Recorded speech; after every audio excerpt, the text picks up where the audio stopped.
Hola, ¿qué tal? Mi nombre es Felipe Saldaña y soy alumno de la Universidad Virtual del Estado de Guanajuato de la licenciatura en Ciencias del Comportamiento Humano. La materia que estoy llevando en este momento es Psicología Social y esta tarea obedece a una línea del tiempo en la que abordaremos los temas más relevantes de la historia de la psicología social, empezando con el señor Charles Cooley en 1902 hasta 1921 con el señor Sigmund Freud.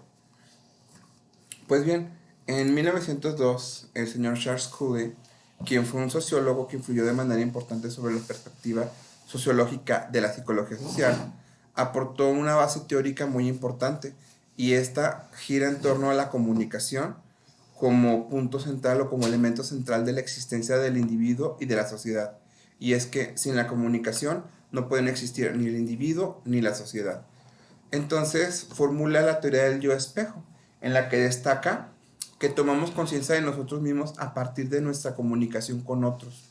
Es decir, algo así como que construimos nuestra identidad a partir de la imitación, es decir, en la comunicación que se lleva a cabo en nosotros como sociedad.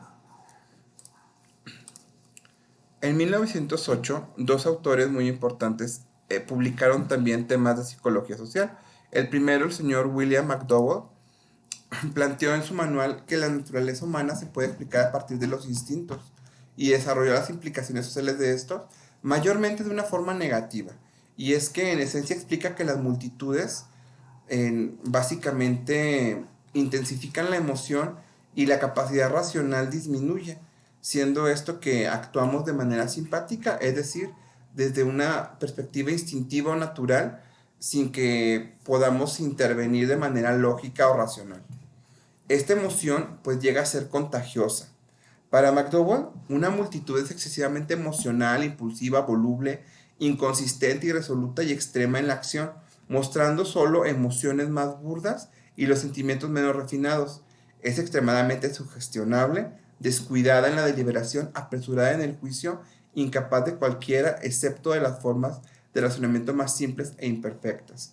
Y creo que esto lo podemos ver hoy en día en los partidos de fútbol. Hace unos cuantos meses recordemos lo que sucedió con un partido en Guadalajara o en Querétaro, en el que por una situación de precisamente que estaba la comuna muy emocionada, pues se desarrolló una violencia tremenda. Entonces aquí no, esta teoría de McDowell todavía la vemos como vigente y la vemos en nuestro día a día. Seguimos que en la misma línea del tiempo, en el mismo año, el señor Edward Allsworth Ross, ya desde una perspectiva más sociológica, publica su manual Psicología Social, en el que habla de las ideas generales donde se plantea principalmente que la invención, la sugestión e imitación son mecanismos de comportamiento social. Desarrolló en sus obras sobre la uniformidad de las creencias y pensamientos de los individuos y así proporciona una explicación sobre las causas sociales que dan lugar a las uniformidades del comportamiento. Esto según Álvaro y Garrido, 2007. Algunos años atrás, Ross ya había escrito sobre conceptos sociales como el control social, en el que desarrolló la dominación de la sociedad sobre el individuo, y en una segunda parte, la dominación del individuo en la sociedad. Ross fue un importante crítico de los medios de comunicación y la influencia manipuladora que ejercían los pensamientos y actitudes de los individuos sociales. Esto de acuerdo a López Escobar 2001. Y este tema pues es algo que también vemos en el día a día con las campañas publicitarias, cómo nos bombardean de cierta forma con ciertos anuncios, de tal manera que nuestro impulso sea a consumir.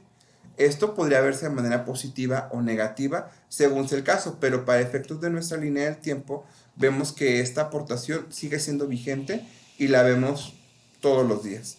Si vemos televisión, si escuchamos Spotify o estamos dentro de alguna red social, estamos de alguna manera aludiendo o utilizando esta parte, este postulado de Ross. En tercer lugar, en cuarto lugar, tenemos el señor Wundt en 1912. Ya hemos hablado mucho de Wundt en materias anteriores, que muchos lo consideran padre de la psicología, pues reflexionó en que no había sido suficiente la visión experimentalista e individual para explicar los fenómenos psicológicos. En este caso desarrolló el Bosker Psychology, que en su obra titulada Elementos de Psicología de los Pueblos incluye una visión sociohistórica en la que se explicaban varios conceptos, entre ellos la unidad psíquica de la especie y los productos espirituales. En la unidad psíquica de la especie, reconoció que a pesar de las diferencias raciales, los seres humanos compartimos una psique primigenia, es decir, estructuralmente parecida, y que los rasgos diferenciales como actitudes, comportamientos, formas de pensar, procesos psicológicos en general, entre razas se pueden explicar por las diferencias geográficas, culturales, sociales e históricas del desarrollo cultural de los pueblos. Esto según la UNED en 2019. Por otro lado, los productos espirituales, entendidos como la objetivación de los procesos mentales, es decir, transformar en arte, música, lenguaje, religión, costumbres y mitos la dinámica mental del individuo, pero más relevante fue plantear de manera indirecta estos productos son resultados colectivos. Esto también de acuerdo a la UNED en 2019. Finalmente, en 1921, abordando al señor Sigmund Freud, cuando la psicología del individuo ya ocupaba un lugar importante, Freud, prácticamente al final de su vida, dio un giro sustancial al reconocer la influencia de la sociedad sobre el individuo. Recordemos que Sigmund Freud básicamente era todo introyección y todo está en el inconsciente. Entonces, en su ensayo Psicología de las Masas y Análisis del Yo, en 1921, este postula que toda la psicología es primero social, esboza conceptos de psicología colectiva y la necesidad de profundizar en la descripción de los fenómenos psíquicos de los grupos. Recoge el concepto de psicología de las multitudes de Gustav Le Bon y el alma colectiva, en el que se propone que la masa actúa con homogeneidad y en el anonimato, de manera contagiosa, sugestionable, y destaca que el número, en este caso la colectividad, le da al individuo un sentimiento de potencia invencible. En esta obra también se discute lo propuesto anteriormente por McDowell al respecto. Si se fijan, esto es algo muy similar a lo que McDowell nos venía comentando. Y como lo dije hace un momento, realmente esto es algo que vivimos todos los días y en lo personal lo relaciono mucho a cuando hay una situación en la línea de producción. Siempre que están juntos todos los operadores y tienen alguna idea, pues es muy común escucharlos gritar, escucharlos pues muy altivos. Sin embargo, cuando segregas a los grupos y platicas con ellos face to face, uno a uno, la situación cambia radicalmente.